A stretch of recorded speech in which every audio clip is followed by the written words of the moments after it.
Olá pessoal, tudo bem? Hoje nós vamos dar início ao nosso estudo de reações nos compostos carbonilados com adição a carbonila.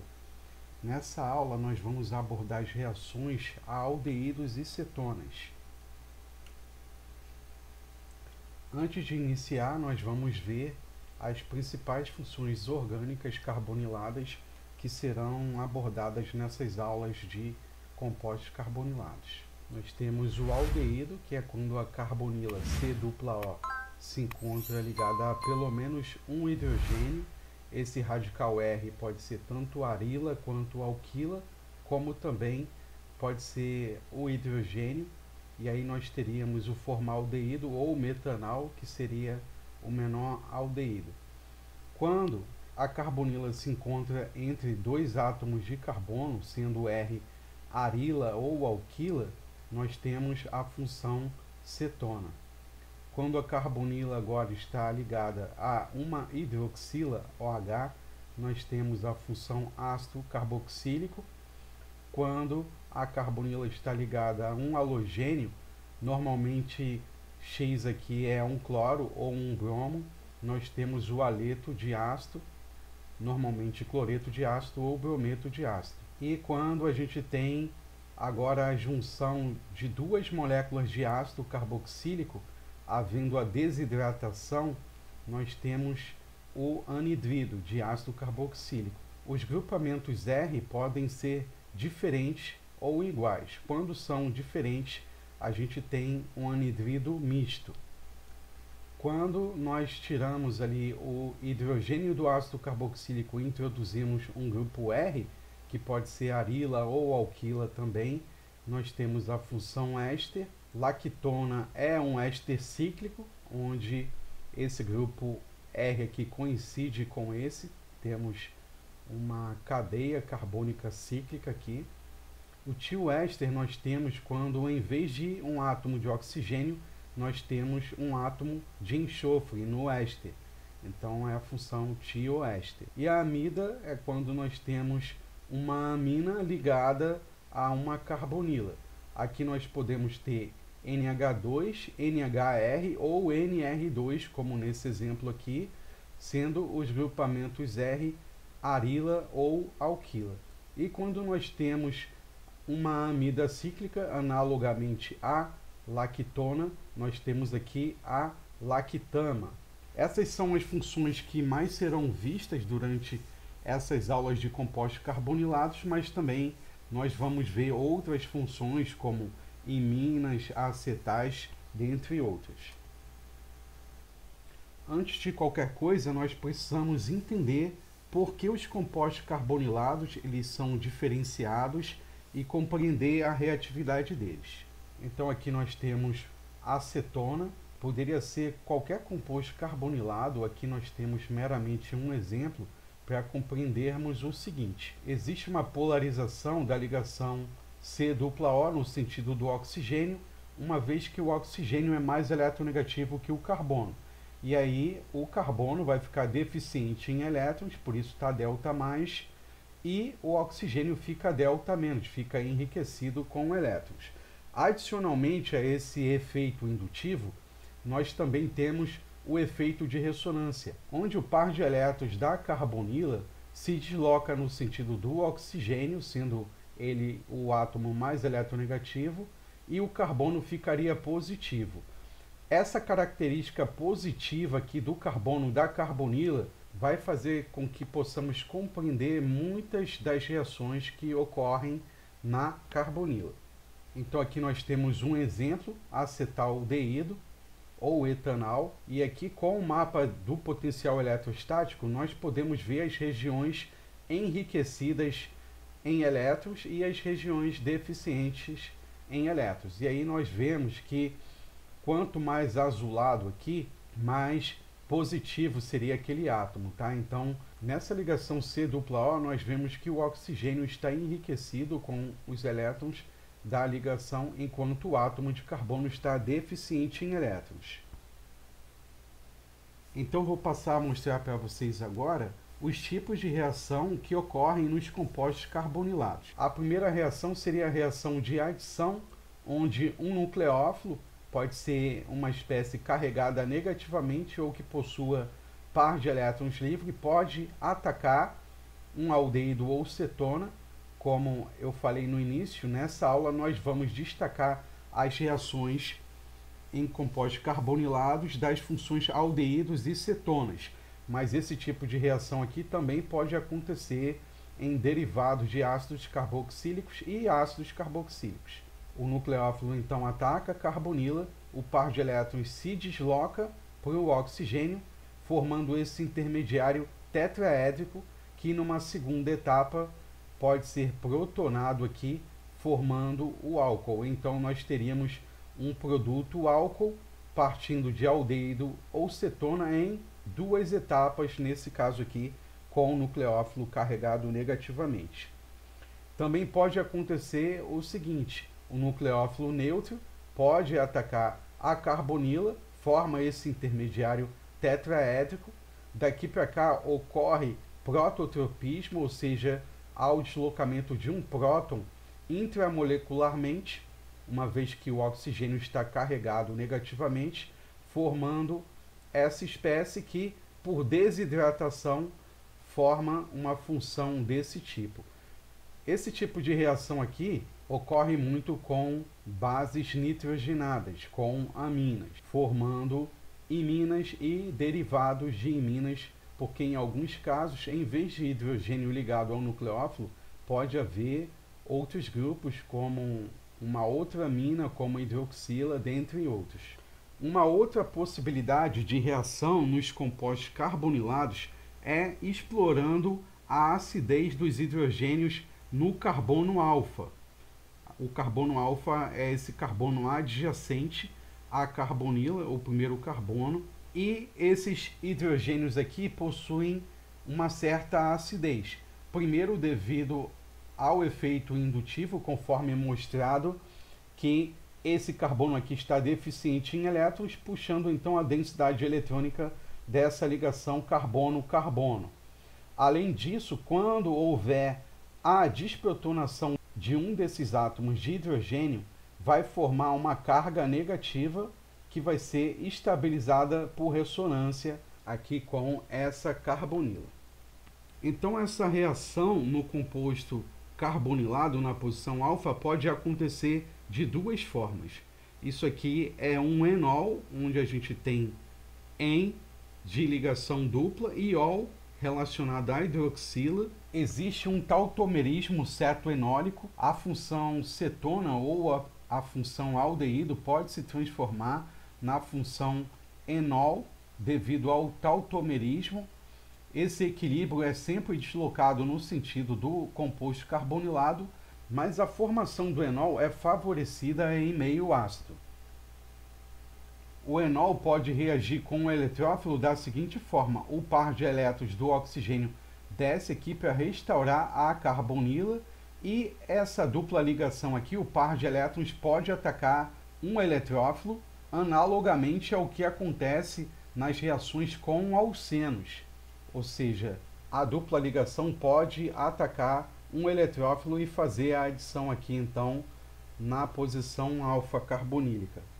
A outra forma de acontecer esse tipo de reação é exatamente explorando a acidez desses hidrogênios na posição alfa. Então, em meio básico, vai ser gerado o íon enolato, uma vez que gera a carga nesse carbono, e há a forma de ressonância, que analogamente aqui à função enol, agora a gente tem um ânion, então é o íon enolato, que seria o ânion correspondente à função enol. Da mesma forma que poderia acontecer com o enol, o par de elétrons, então aqui nesse caso, desce para formar a carbonila, e essa dupla ligação aqui ataca um eletrófilo para formar então esse produto, substituído na posição alfa. Então, são dois tipos de reação a princípio, um com a adição no composto carbonílico, no aldeído ou na cetona, e a outra reatividade seria explorando a acidez dos hidrogênios na posição alfa, a carbonila de aldeídos e cetonas. Um outro tipo de reação seria agora a substituição.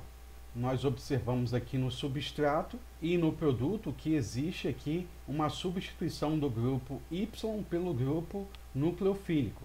Tá? Então o nucleófilo ataca a carbonila, o par de elétrons se desloca para o oxigênio e quando desce o par de elétrons, poderia acontecer aqui algumas possibilidades.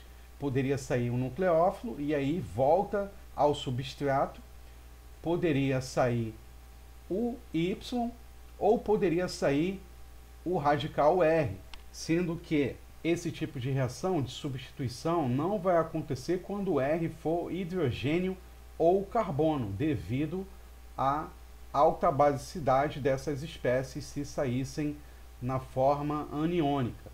Então aqui vai sair o grupo Y e o grupo Y precisa ser um bom grupo abandonador, que estabilize bem aquela carga gerada. Então vai ser éster, onde a carga negativa vai ser estabilizada aqui pelo oxigênio, devido à sua alta eletronegatividade. Cloreto de ácido, que vai estabilizar a carga negativa por polarizabilidade e também pela eletronegatividade.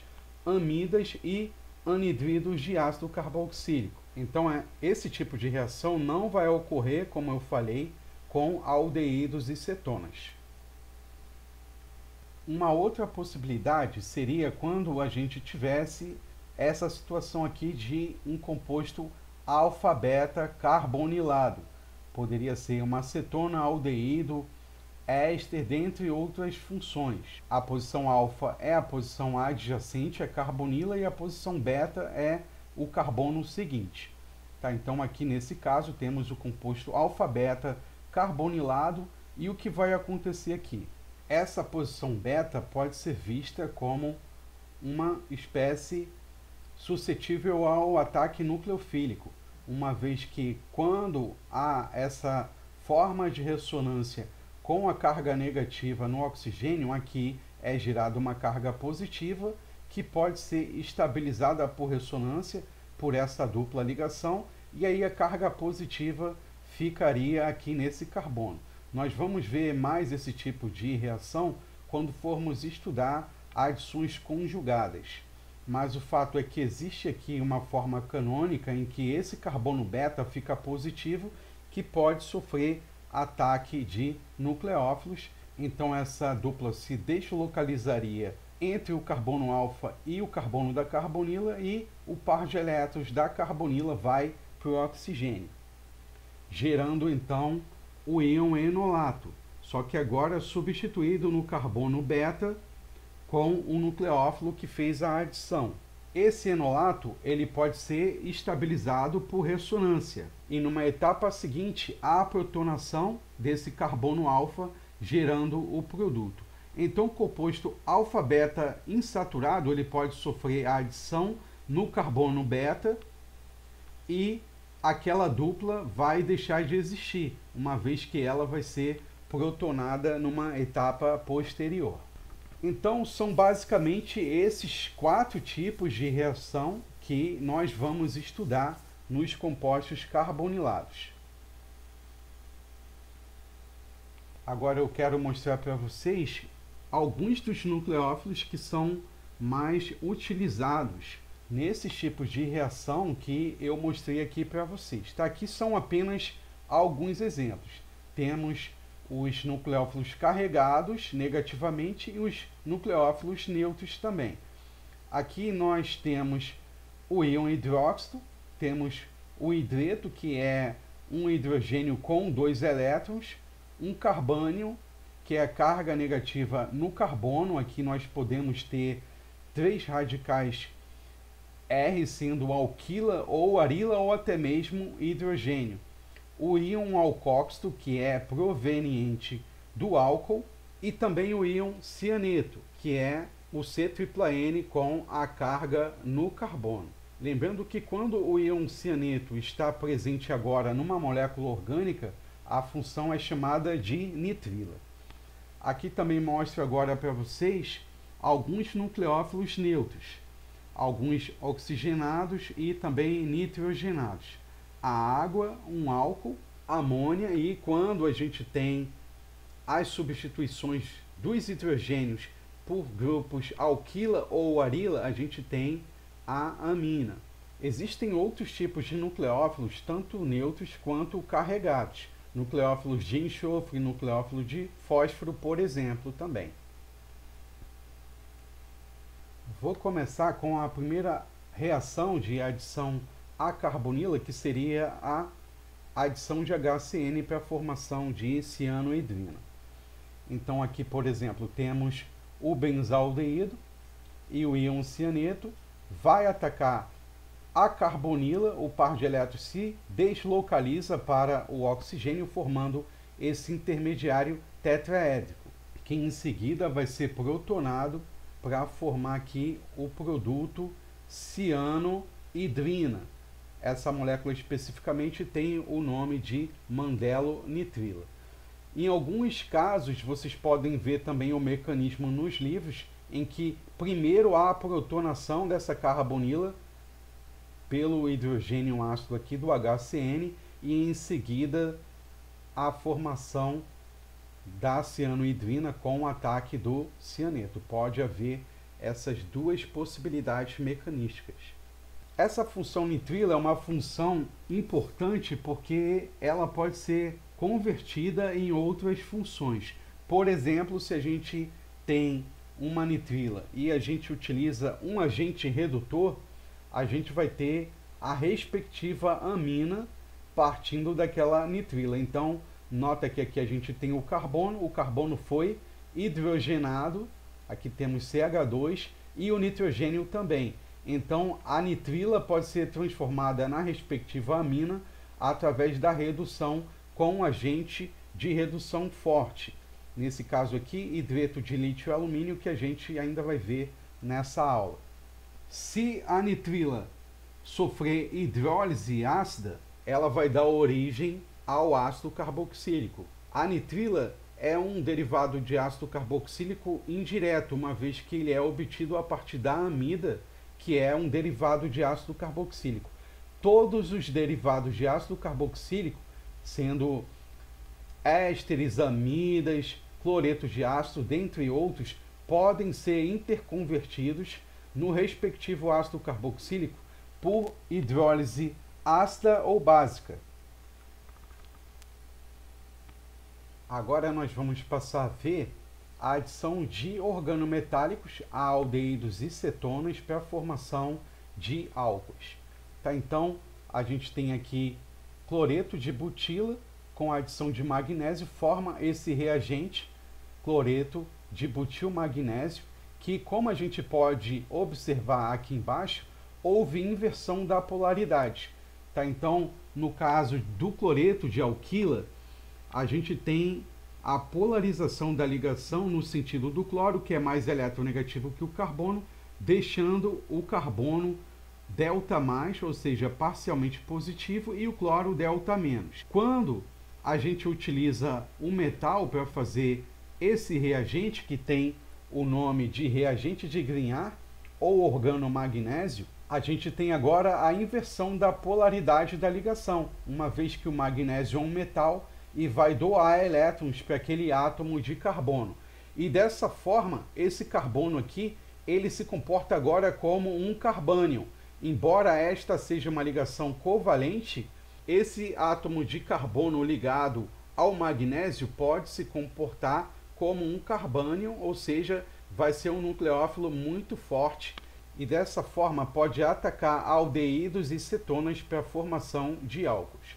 O mecanismo é o seguinte: aqui a gente tem o carbânion, então, do reagente de Grignard, que ataca a carbonila de cetona ou aldeído, o par de elétrons se desloca para o oxigênio, forma esse intermediário tetraédrico, que numa etapa posterior é protonado, aqui pode ser pela água mesmo, numa etapa subsequente, ou por ácido inorgânico diluído, e aí a gente tem a protonação para a formação do álcool. Então a reação acontece em duas etapas, assim como a formação da aloidrina, aqui nesse caso o nucleófilo o organomagnésio, que é o reagente de Grignard, ataca, carbonila, o par de elétrons se desloca e em seguida há a protonação desse íon alcóxido para a formação do álcool. Uma outra possibilidade agora da formação de álcools é utilizando organometálicos agora com lítio. Esse organometálico aqui especificamente, o nome dele é butil-lítio, tá? Então, além dos reagentes de Grignard, é possível utilizar-se também organolítio, que são compostos de carbono ligados a lítio. Aqui o raciocínio é o mesmo do reagente de Grignard. O lítio é um metal, então está doando elétrons para o carbono. Então existe aqui uma característica carbaniônica nesse átomo de carbono que vai fazer então a adição ao composto carbonilado e o íon alcóxido gerado aqui então é protonado numa etapa posterior para a formação do álcool. Então, como eu falei, analogamente ao que acontece com o reagente de Grignard, o carbânion ataca, que é carbonila, o par de elétrons se desloca para o oxigênio, forma o íon alcóxido, que é protonado então numa etapa subsequente, e há aqui a formação do álcool, e aqui essa porção é oriunda do organolítio, que nesse caso aqui foi butil-lítio. Aqui nós temos 4 unidades de carbono, que é correspondente à adição do butil-lítio, e aqui seria a carbonila que sofreu a adição. Uma outra forma de se obter álcoois também em síntese orgânica é através da redução de aldeídos e cetonas. E aqui eu vou mostrar para vocês 2 tipos de reagentes de redução. Existem inúmeros outros, tá? Mas vou mostrar 2 dos principais para vocês. Um deles é o boro-hidreto de sódio, ou sódio-boro-hidreto, como costumamos chamar no laboratório, que tem essa estrutura. O boro faz 3 ligações com hidrogênio, sendo que tem um orbital vazio, recebe elétrons do hidreto e aí fica nessa forma, com 4 ligantes de hidrogênio, e aqui no caso o contra-íon é o sódio. Esse reagente de redução, ele é um redutor fraco e ele é seletivo para a redução de aldeídos e cetonas. Ele não reduz ésteres, não reduz amidas, não reduz cloretos de ácidos, nem ácidos carboxílicos. Ele é seletivo para a redução de aldeídos e cetonas. Então, como é que acontece a redução de um aldeído ou cetona com o boro-hidreto de sódio? Aqui sai um hidreto, né? O hidrogênio vai sair aqui com o par de elétrons, vai sair H- para o ataque da carbonila, do aldeído ou da cetona. O par de elétrons, então, da carbonila se desloca para o oxigênio, forma o intermediário tetraédrico, que em seguida é protonado e há então a formação do álcool. Uma outra possibilidade, então, como eu falei, é utilizando agora hidreto de alumínio e lítio, ou hidreto de lítio e alumínio, as formas como normalmente costumamos chamar esse reagente aqui. Esse é um redutor forte, ao contrário do boro-hidreto de sódio, e ele reduz qualquer composto carbonilado e nitrila, reduz a respectiva amina, conforme nós vimos anteriormente. Então, essa informação é muito importante, porque o hidreto de lítio e alumínio reduz qualquer composto carbonilado. Em outras palavras, ele não vai ser seletivo, como a gente viu que é o caso do boro-hidreto de sódio. O mecanismo de redução é semelhante ao que a gente viu para o boro-hidreto de sódio. O hidreto ataca a carbonila, o par de elétrons vai para o oxigênio, em seguida o oxigênio agora é protonado e há a formação do álcool. Até o presente momento, a gente estava vendo basicamente reações em que o produto era feito em 2 etapas. Havia a adição de um nucleófilo e posterior protonação do íon alcóxido, o intermediário tetraédrico, para a formação do álcool. Agora nós vamos ver reações cujos mecanismos são um pouco mais elaborados do que aquelas reações em duas etapas. Essa aqui é uma função acetal. Então aqui a gente tem uma carbonila, que nesse caso é de cetona, também pode acontecer com aldeído, na presença de álcool em meio ácido, ou seja, com catálise ácida, vai ter a formação do acetal, que aí a gente observa que saiu esse oxigênio, a gente vai ver que sai na forma de água, e a introdução de duas moléculas de álcool. Aqui a gente tem uma molécula do metanol, OCH3, e aqui a gente tem a outra molécula de metanol. Esse outro exemplo aqui serve para a gente ver o seguinte: primeiro, que essa reação ela é seletiva, como eu falei, para aldeídos ou cetonas. A função éster, que nesse caso não sofre reação, e também nós observamos o seguinte, que não é necessário haver duas moléculas de álcool diferente, como foi esse caso aqui, com a introdução de duas moléculas de metanol, onde era a carbonila. Tá? Aqui a gente tem a molécula de etileno glicol, onde as funções álcool são procedentes da mesma molécula de etileno glicol. Então, primeiro há o ataque de uma das hidroxilas e posteriormente o ataque da outra hidroxila, então, para formar a função acetal. Mas o fato é que a carbonila aqui, ó, deixou de existir, saiu esse oxigênio, não está de outra cor por acaso, tá? Isso é intencional para a gente ver que o oxigênio que era da carbonila saiu. E aqui nós temos os oxigênios que são procedentes do etileno glicol, ou seja, da função álcool. E agora nós vamos ver o mecanismo de reação para formação de acetal. Então a primeira etapa é a protonação da carbonila, uma vez que a gente tem a catálise ácida. O oxigênio é então protonado, não é necessário fazer dessa forma, pode ser o H+ aqui sendo atacado pelo par de elétrons do oxigênio, e agora a gente tem esse carbono aqui mais eletrofílico, uma vez que esse par de elétrons pode se deslocar aqui para o oxigênio e formaria uma carga positiva real. Tá? Então existe essa forma de ressonância aqui agora nesse carbono da carbonila, em que esse carbono aqui fica com uma carga positiva. Em seguida, a molécula de álcool então ataca esse carbono que está mais eletrofílico com um par de elétrons do oxigênio. A ligação C+O então é rompida e o par de elétrons vai para o oxigênio, estabiliza então, aqui fica sem essa carga positiva, e aqui nós observamos então a molécula de álcool está protonada, o oxigênio está com 3 ligações, por isso ele está positivo aqui. Essa etapa pode acontecer de duas formas. Essa forma aqui é que está presente em muitos livros, em que a base conjugada aqui do ácido abstrai esse próton, forma o que a gente chama aqui de M-acetal. Nota que só há a entrada de uma molécula de álcool, por enquanto aqui a gente tem a hidroxila, que é oriunda da carbonila.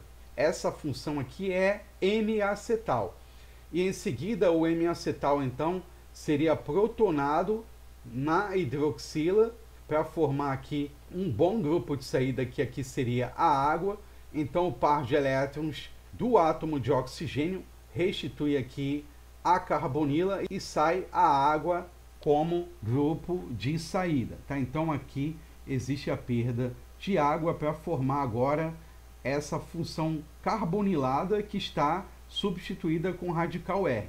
Como eu falei, isso aqui pode ser feito de duas formas, ou se segue essas duas etapas, ou daqui para cá poderia haver prototropismo. Esse hidrogênio poderia migrar aqui para hidroxila, formando então a água, e aí poderia acontecer então essa etapa para formar a carbonila. Tá? Então pode ser feito dessas duas formas. Nota que esse intermediário ele é análogo à carbonila protonada. Embora isso aqui não seja um próton, a carbonila está positiva da mesma forma que nessa etapa aqui. Então, essa carbonila pode sofrer ataque de um novo nucleófilo e o par de elétrons vai se deslocar para o oxigênio, deixando o neutro novamente.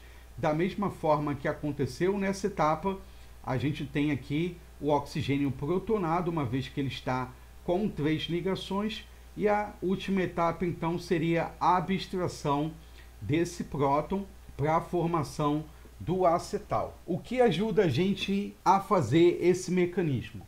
Uma das coisas é a gente observar que o oxigênio que é oriundo da carbonila, ele vai sair nessa etapa aqui na forma de água.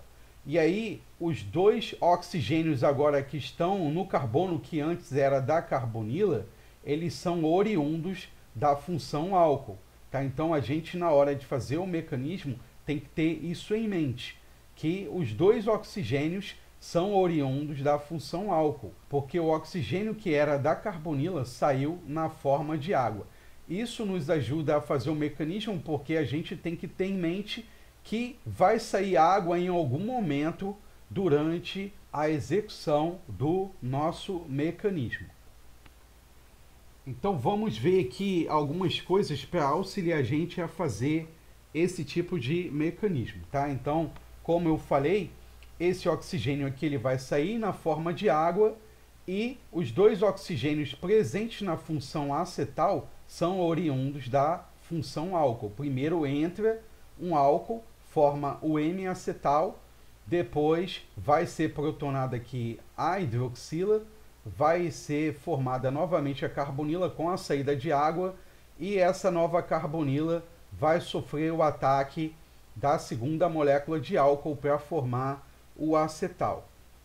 Essa reação ela é um equilíbrio, como foi mostrado no slide anterior, todas as etapas estavam na forma de equilíbrio.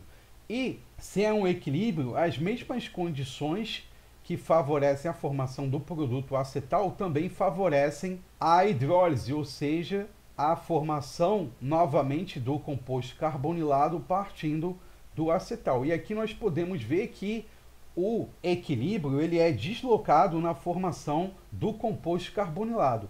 Então nós temos que utilizar alguma estratégia, alguma abordagem química que seja possível fazer com que o deslocamento da reação se dê no sentido da formação do acetal. Então aqui nós observamos que a carbonila em meio ácido com a presença de 2 moléculas de álcool forma o acetal. E o acetal pode sofrer hidrólise ácida para formar o composto carbonilado de volta. A diferença aqui está em que, para acontecer a hidrólise, ou seja, para haver novamente a formação do composto carbonilado, é necessária a presença de água, uma vez que o oxigênio ele sai na forma de água. Então, se houver alguma possibilidade de nós removermos a água do meio, a reação vai ser deslocada no sentido da formação de acetal. Então, aqui nós podemos observar que está escrito Jim Stark. Isso é um equipamento que é exatamente para a remoção de água. E aí, removendo a água do meio, não há como ocorrer a hidrólise, e dessa forma a gente vai ter a formação do acetal. Para acontecer a formação do aldeído ou cetona, novamente basta a gente pegar o acetal e fazer a hidrólise ácida, ou seja, a água utilizando um catalisador ácido para fazer essa hidrólise. Então agora eu quero introduzir para vocês o conceito de grupo de proteção. Grupo de proteção é um grupo utilizado em síntese que, como o nome está indicando, serve para proteger alguns grupos específicos. Tá? Existe grupo de proteção para todas as funções, para álcool, para ácido carboxílico, aldeído, cetona, para ligação dupla. Aqui eu quero abordar o conceito de grupos de proteção para a função aldeídos e cetonas. Então aqui, como nós podemos ver, o acetal é um grupo de proteção. Um grupo de proteção deve ser alguma função que a gente pode colocar facilmente e remover também facilmente quando for o momento adequado. E para que a gente utiliza grupos de proteção? É comum em síntese orgânica haver as moléculas polifuncionalizadas, ou seja, vai ter várias funções químicas naquela molécula. E em algumas ocasiões você vai fazer uma determinada reação e vai ser modificado também, vai sofrer a reação, um outro grupo que você não desejaria, porque aquele grupo precisaria estar presente na sua molécula final, na sua molécula alvo. Então, por exemplo, esse caso aqui que a gente tem duas funções, uma função éster e uma função cetona. Não tem como a gente fazer essa reação aqui de forma direta. Por quê? A função cetona é mais reativa que o éster. Então, provavelmente, ao utilizar um agente redutor para fazer a redução do éster, a gente também vai reduzir a carbonila da cetona. Então, não dá para se fazer essa transformação química de forma direta. Então, o que poderia ser feito nesse caso? A gente proteger a função cetona com o uso de um acetal. Nós já vimos que um composto carbonilado, ao reagir com álcool em meio ácido, nos fornece a função acetal. Agora sim, uma vez que a carbonila está protegida, nós poderíamos então fazer a redução da carbonila do éster ao álcool, utilizando hidreto de lítio e alumínio, que, como já foi mostrado, reduz qualquer composto carbonilado, com a protonação do íon alcóxido que é gerado durante a redução, nós temos a função álcool. Em seguida, então, nós faremos a desproteção desse grupo, que, como nós vimos, é feito a partir da hidrólise ácida. Então, nós desprotegeríamos a carbonila de cetona com meio ácido aquoso, e aí então nós teríamos a carbonila, e aqui nesse caso seria um subproduto que seria o etileno glicol, saiu aqui quando houve a desproteção do acetal. Com isso aqui a gente observa então qual seria a função de um grupo de proteção. Tá? Nós temos aqui duas possibilidades de reação ao utilizar o hidreto de lítio e alumínio. A gente teria todas as funções carboniladas reduzidas, e aí a gente não teria esse produto. Então a gente protegeu a carbonila da acetona com acetal para fazer a transformação desejada, e no momento oportuno fizemos a desproteção. Então isso é a função de um grupo de proteção. A outra reação que eu vou mostrar agora para vocês seria a reação de Wittig. A reação de Wittig transforma um aldeído ou cetona em um alceno, utilizando um reagente chamado ilídio de fósforo. Tá? Então, cetona ou aldeído, na presença de um ilídio de fósforo, a gente tem o alceno correspondente. Aqui, como subproduto, sai o óxido de trifenilfosfina, tá? Que aqui a gente tem trifenilfosfina. pH é a abreviação de fenil, que também pode ser representado com uma letra grega Φ. Então vamos observar o seguinte: o que acontece então na reação de Wittig? Onde estava o oxigênio que vai sair uma vez que a trifenilfosfina vai ser oxidada, a gente vai ter o alceno correspondente. Então nota que o carbono que era da carbonila vai se ligar ao grupo que está ligado ao ilídio de fósforo. Isso significa que a gente pode colocar aqui, para fazer o alceno, a função que a gente desejar. Vai depender aqui do grupo R. Então sai o oxigênio, entra aqui o carbono que está ligado ao fósforo para formar o alceno. Então nessa porção aqui nós temos o carbono do alceno, que é oriundo da acetona ou do aldeído, e nessa porção aqui destacada em azul nós temos a porção que é procedente do ilídio de fósforo. Como que acontece a reação de Wittig para a formação do alceno? Então aqui nós temos o ilídio de fósforo, isso aqui é a forma de ressonância, a gente tem a carga negativa no carbono, que pode fazer essa dupla ligação. Então esse carbono negativo, ele vai ser o nucleófilo da nossa reação. Então o carbono ataca o carbono da carbonila, o par de elétrons se desloca para o oxigênio e forma esse intermediário tetraétrico, que é chamado de betaína, onde a gente tem o oxigênio que é oriundo da carbonila negativo, próximo de um átomo de fósforo que está positivo. Então vai haver a ciclização para formar essa função que é chamada de oxafosfetana, onde a gente tem um ciclo de 4 membros, sendo um deles o oxigênio e o fósforo da trifenilfosfina. A etapa subsequente, então, é agora a formação do alceno, em que o par de elétrons aqui, que era da carbonila, vem para formar a dupla e essa ligação carbono-fósforo se rompe para formar a P-dupla-O, para formar então o óxido de trifenilfosfina. Aqui tanto faz como você vai fazer o mecanismo, também poderia essa ligação carbono-fósforo vir aqui para formar o alceno e essa ligação aqui carbono-oxigênio poderia ser rompida para formar a P-dupla-O. O que importa aqui é saber que há formação nessa etapa do alceno e da saída do óxido de trifenilfosfina como um subproduto. Eu vou mostrar então para vocês agora como preparar o ilídio de fósforo adequado para a formação do seu produto, uma vez que, como eu falei, a gente pode formar o alceno que a gente desejar através do respectivo ilídio de fósforo. Então a gente reage trifenilfosfina através de uma reação SN2 com um aleto de alquila, aqui nesse caso foi o brometo de metila, e a gente obtém então esse intermediário em que o fósforo está positivo.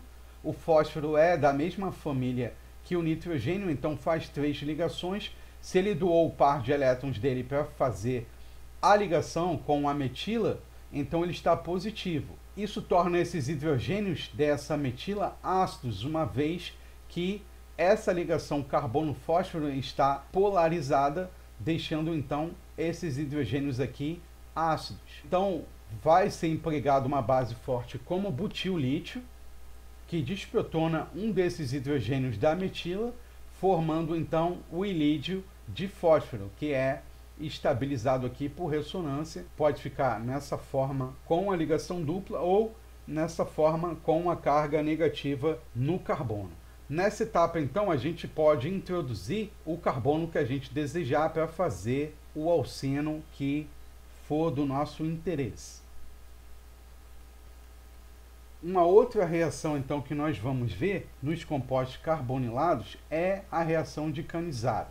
Então, considera essa molécula em que a gente tem aqui um grupo Y e um nucleófilo ataca essa carbonila, indo então o par de elétrons para o oxigênio, formando esse intermediário tetraédrico, que poderia fazer então a substituição saindo o grupo Y. Então entrou o nucleófilo no lugar do grupo Y e aí a gente tem uma reação de substituição.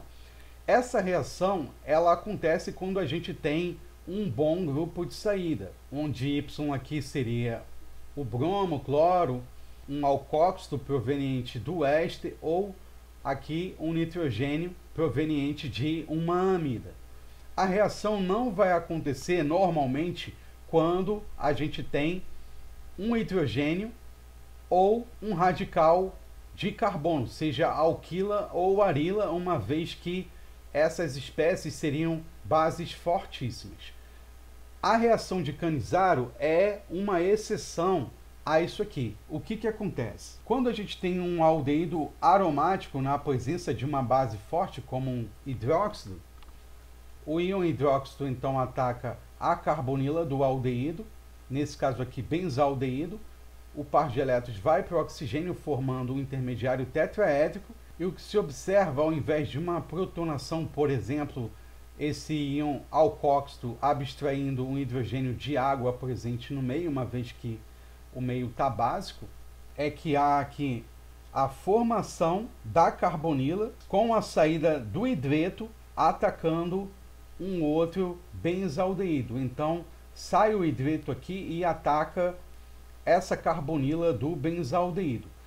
Essa etapa do mecanismo é consertada e, como nós podemos ver, vai dar origem a 2 produtos diferentes. Então, quando esse par de elétrons aqui desce para formar a carbonila, a gente vai ter a formação dessa espécie, que é o ácido benzoico, e com a saída desse hidreto atacando a carbonila, a gente vai ter dois hidrogênios aqui, o par de elétrons se desloca para o oxigênio, com posterior protonação, a gente tem a formação do álcool benzílico, que é o produto reduzido. Então, o que se observa nesse caso é uma reação onde o benzaldeído se desproporciona, formando tanto o produto oxidado quanto o produto reduzido.